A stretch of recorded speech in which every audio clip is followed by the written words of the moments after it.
Hans Staden, capítulo 28. Como me levaram para Cuyambebe, seu chefe máximo, e como me trataram ali. Depois de alguns dias, levaram-me para uma outra aldeia, que chamavam de Ariró, onde me conduziram à presença do chefe, Cuyambebe. Ele era o mais distinto de todos os chefes. Vários outros reuniram-se na casa dele e montaram uma grande festa à maneira dos selvagens. Eles também queriam me ver, e por isso Cuyambebe tinha dado ordens para que eu fosse levado para lá naquele dia. Quando cheguei às proximidades da cabana, ouvi um grande barulho. Eles cantavam e tocavam seus instrumentos de sopro. Frente às cabanas, havia cerca de 15 cabeças espetadas em mourões. Eram cabeças de maracajás que faziam parte de seus inimigos e que tinham devorado. Enquanto passávamos, mostraram-me as cabeças, realçando que eram de seus inimigos, os maracajás. Fiquei aterrorizado. Pensei que me tratariam da mesma forma.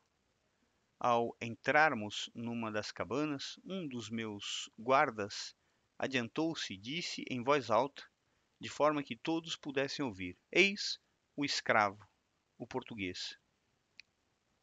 Ele achava que ter um inimigo em seu poder dava um belo espetáculo e disse muitas outras coisas.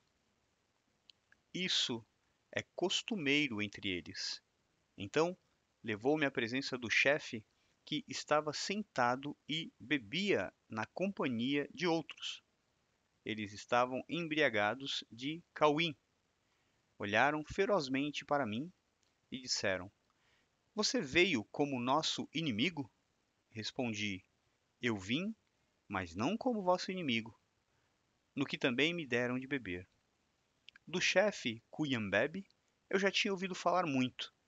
Devia ser um grande homem e também um grande tirano que gostava de comer carne humana. Um dos selvagens olhava para mim, parecendo ser o chefe. Fui em direção a ele e falei do jeito que eles gostam de ouvir em sua língua. Você é Cunhambebe? Você ainda vive? Sim, respondeu ele. Eu ainda vivo. Então, muito bem, disse eu. Ouvi falar muito de você e que você é um homem muito habilidoso. Ele levantou-se e andou cheio de satisfação de um lado para o outro à minha frente. De acordo com os hábitos deles, trazia uma grande pedra redonda de cor verde escravada no lábio. Além disso, portava uma corrente branca de mariscos no pescoço, como os selvagens usam quando querem ornar-se. Ela tinha bem umas 6 braças de comprimento. Esse ornamento me fez perceber que ele devia ser um dos mais poderosos. Então voltou a sentar-se e me perguntou quais ataques seus inimigos, os tupiniquins e os portugueses, planejavam. E ainda perguntou por que eu quis atirar sobre eles na região de Bertioga, pois ele fora informado de que eu tinha sido contratado como artilheiro contra eles. Respondi que os portugueses me colocaram lá e que tinha de fazer meu trabalho, ao que ele retrucou que eu mesmo era um português. Ao passo que chamava de seu filho o francês que me tinha visitado. Esse tinha-lhe dito que não podia falar comigo e que eu era um verdadeiro português. Eu disse então: Sim, é verdade. Faz muito tempo que eu estou longe das terras francesas e eu esqueci a língua. Ao que ele respondeu que tinha ajudado a capturar e comer 5 portugueses. Todos disseram que eram franceses e estavam mentindo. Foi então categórico que eu dei minha vida por perdida e me recomendei à vontade de Deus. pois eu ouvira de todos os selvagens que deveria morrer. Mas ele começou mais uma vez a perguntar o que os portugueses falavam dele e que certamente deviam temê-lo muito. Eu respondi: sim, eles sabem muito sobre você e sobre as terríveis guerras que você sempre empreende contra eles. Mas agora eles fortificaram melhor Bertioga. Ele respondeu que era verdade e que de agora em diante os aprisionaria um a um na floresta, como fizeram comigo.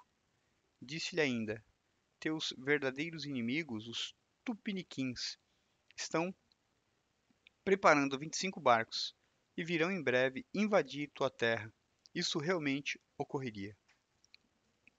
Enquanto ele me interrogava, os outros ficavam em volta ouvindo. Em suma, ele perguntava muito e contava-me muitas coisas. Ele se gabava de ter matado vários portugueses e muitos outros selvagens que eram seus inimigos. Entretanto, toda a bebida na cabana tinha terminado. No que ele encerrou a conversa, pois foram para outra cabana para continuar a beber. Lá, continuaram a zombar de mim.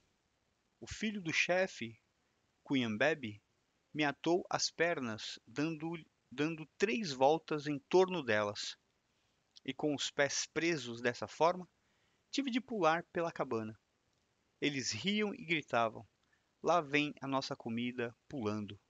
Perguntei então ao meu senhor, que para lá me levara, se o tinha feito para matar-me ali. Ele respondeu que não, que era apenas costume tratar assim os escravos estrangeiros.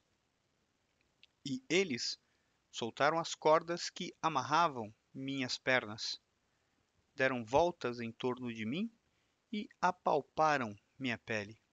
Um deles disse que o couro da cabeça era dele, um outro que a coxa lhe pertencia. Fizeram-me cantar para eles e cantei cânticos religiosos.